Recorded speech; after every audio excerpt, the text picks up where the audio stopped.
do the Department of Labor's cybersecurity rules also apply to apprenticeship and training funds, or are they only for health and pension funds? The answer is clear. Yes, they do. Apprenticeship and training funds, often called JATCs, are legally considered employee benefit plans under ERISA.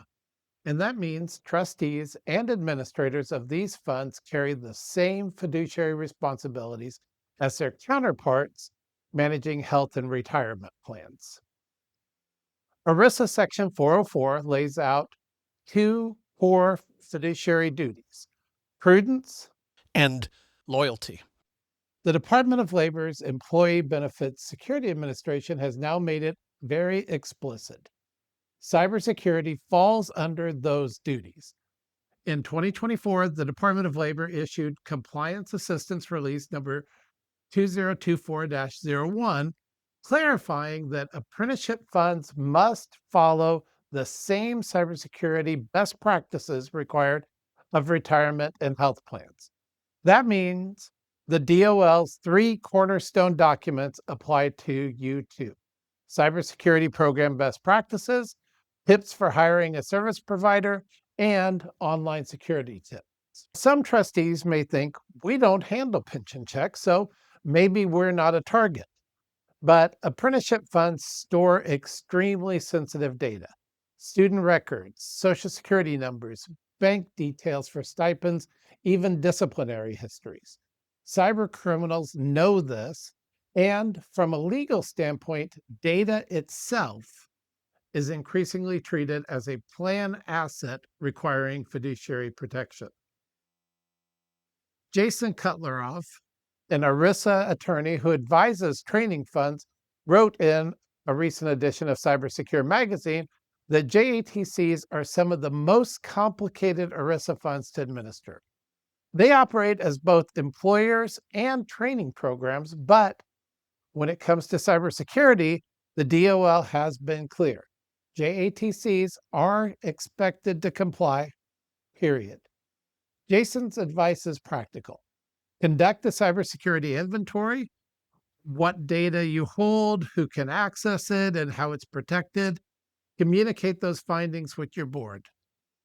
Work with trusted professionals, attorneys, IT providers, cybersecurity firms to prioritize improvements even if your budgets are tight. The risk on this is not just hypothetical. DOL investigators have been steadily expanding their focus beyond retirement and health to include training funds. If there's a breach and you can't demonstrate compliance with the 12 cybersecurity best practices, trustees can be held personally liable under ERISA sections 404 and 409. That's not a scare tactic, that's the law. So let's circle back to the original question. Do these cybersecurity rules apply to apprenticeship funds?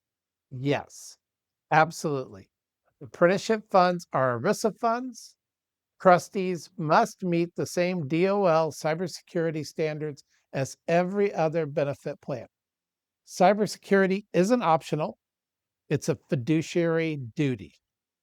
And here's the good news: you don't have to tackle this alone. A cyber preparedness assessment gives you a clear roadmap of where you stand today and what steps are needed to align with the DOL's best practices.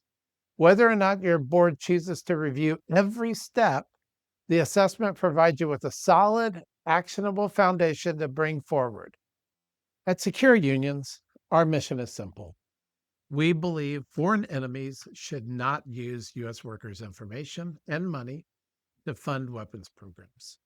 And our vision is to protect 1.5 million American workers' information and retirement funds from cyber attack.